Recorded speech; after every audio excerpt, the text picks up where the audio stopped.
Hello students, welcome to online course of Mechanical Measurement and Metrology. Myself Abhishek Trivedi from Mechanical Engineering Department at LJ Institute of Engineering and Technology. We are discussing force, torque, pressure, strain and temperature measurement as well as the instruments and the technique useful for the same. Till today we have discussed force, torque, pressure and strain measuring instruments as well as the core concept of all these parameters. In the previous lecture we have covered the temperature measuring instrument which is widely useful in the mechanical industries, the instrument known as a thermocouple. Thermocouple consists the two different metal wires joined at the two different junctions having the two different temperature zones, and if all these conditions fulfill then it will generate the thermoelectric effect, and if the thermoelectric effect has been generated then we can say that it will measure the temperature of the single reference zone. Suppose we have the two different junctions, then if I know the temperature of single junction, I know the change of the voltage or we can say change of the EMF, and if the change of the EMF can be calibrated in terms of difference of the temperature, then we can measure the temperature of the another junction which is unknown temperature junction. So this is the concept of the thermocouple. In the particular temperature measuring instruments, we have covered the concept of the temperature, then we have covered the temperature scales, then we have discussed the bimetallic solid expansion thermometer and liquid in glass thermometer, and in the previous lecture we have covered the thermocouple. Today we are going to discuss the two different topics. The first one, that is the resistance temperature detector and pyrometer. Probably today we are going to wind up our chapter. So let us start with the concept of RTD, we can say resistance temperature detector. The topic named as resistance temperature detector. As we already discussed that the temperature is a parameter, or we can say temperature is the quantity which cannot be measured directly. We have no any instrument which can measure the temperature directly. So what we are supposed to do, we are simply measuring the resistance, or we can say we are simply calculating the resistance, or we can say we are simply measuring the change of resistance, and according to the change of resistance we are going to calculate the change of the temperature.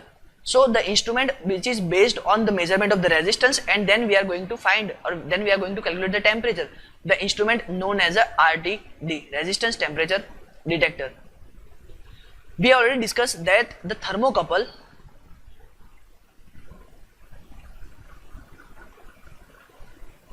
is useful for the range of, let's say, minus 270 degree to 2800 degree Celsius. But if we have to measure the temperature, let's say minus 280 degree up to 600 degree Celsius, then we are preferring RTD, resistance temperature detector, because it is very much reliable for the measurement of such short range. Though thermocouple is based for the measurement of the wide range, but if we have to measure the temperature up to 600 degree Celsius, then RTD is a more reliable instrument than the thermocouple. So we are preferring RTD as a very basic instrument for the measurement of the temperature, because it is totally based on the resistance. We are using the equation, let's say R is equal to R0 1 plus alpha T plus beta of T square, where R0, that is the resistance at the temperature of 0 degree Celsius, alpha and beta are the materialistic constant, whatever the material we are using for generation of the Western bridge circuit, it is stands for the materialistic constant, and T and T square stands for the temperature. So if I know the value of R, I can find the value of temperature, and vice versa, if I know the value of temperature, I can find the value of R. This particular equation is totally based on the analytical approach, so it is very much reliable for the measurement of the temperature up to certain range, we can say up to 500-600 degrees Celsius.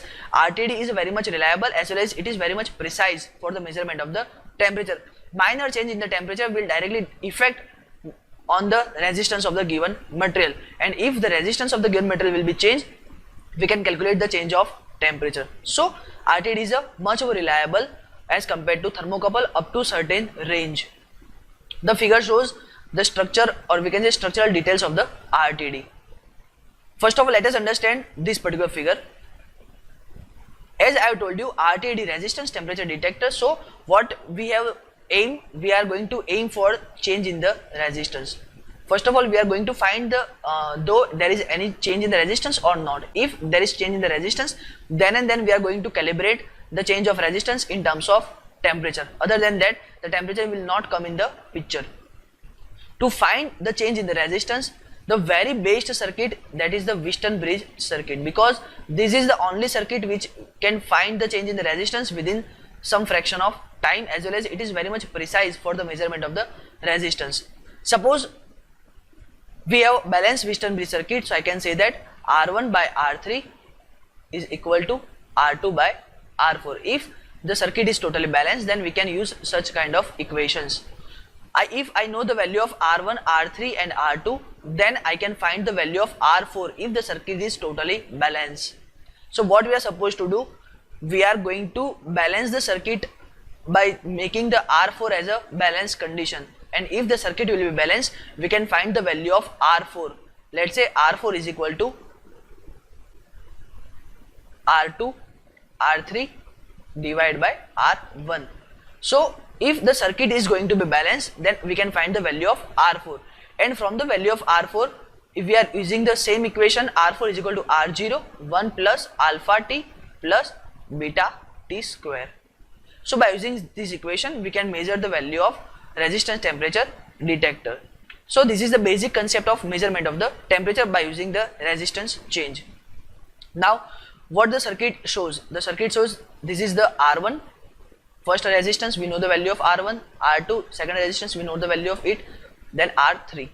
Then the lead wires has been extended for the fourth resistance, the resistance R4. The junction has been made over here. So I can say that the resistance R4 stands for the resistance of this particular setup. Then the voltmeter has been generated, we can say galvanometer has been generated to check the balance condition of the Wheatstone bridge circuit. Over here the housing has been provided, the glass housing has been given. Inside the glass housing, the sensing element has been provided which can sense the change of the temperature. If the change of the temperature has been sensed, then it will directly change the resistance due to its materialistic characteristics, and if the resistance change of the given material, then it will directly affect the Wheatstone bridge circuit. The Wheatstone bridge circuit will not going to be balanced. Then what we are supposed to do, we are using the rheostat, and by using the rheostat we can vary the resistance values of the R1, R2 and R3, and by changing the value of R1, R2 and R3 by using the variable resistance, or we can say rheostat, we are supposed to balance the Wheatstone bridge circuit. And once the Wheatstone bridge circuit has been balanced, we are going to find the value of R4. What is the value of resistance 4 which is available in this particular setup, and by finding the value of R4, we are supposed to check the value of temperature which is available at the sensing point. So this is the flow of methodology. Then here we have the RTD element leads. The leads means the connector, or we can say the wires which transfer the change of the resistance, or we can say which transfer the sensing data to the main circuit. The connection of the lead wires will maintain in the lead wire insulations. Just because of this, the change in the resistance, or we can say the change in the minor change in the temperature, will not be affected by the environmental conditions. So we are providing some sort of the insulation. Also we are providing the sheet over here, we can say the glass tube is provided over here to maintain the some sort of the insulation over the circuit. So once there is change in the temperature, the sensing element will sense the temperature change, and due to the change in the temperature, the resistance of the given wire will be changed, and due to the change in the resistance of the given wire, the total Wheatstone bridge circuit will going to be unbalanced. And once the circuit will be unbalanced, we are going to balance the circuit by manually, and once the circuit will getting balanced again, then we are finding the value of R4.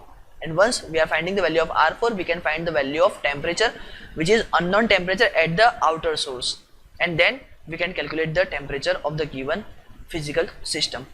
So this is the basic concept of the resistance temperature detector. The figure shows the schematic view of the industrial RTD, industrial resistance temperature detector, which shows that we have the RTD lead wires, the element, the connector lead wires, then the whole setup has been provided inside the single setup, and then we can measure the temperature of the unknown physical system. So this is the basic case of the RTD, we can say resistance temperature detector. I hope you are properly cleared about the RTD, resistance temperature detector. Now let us discuss the last topic of the chapter, that is the pyrometer.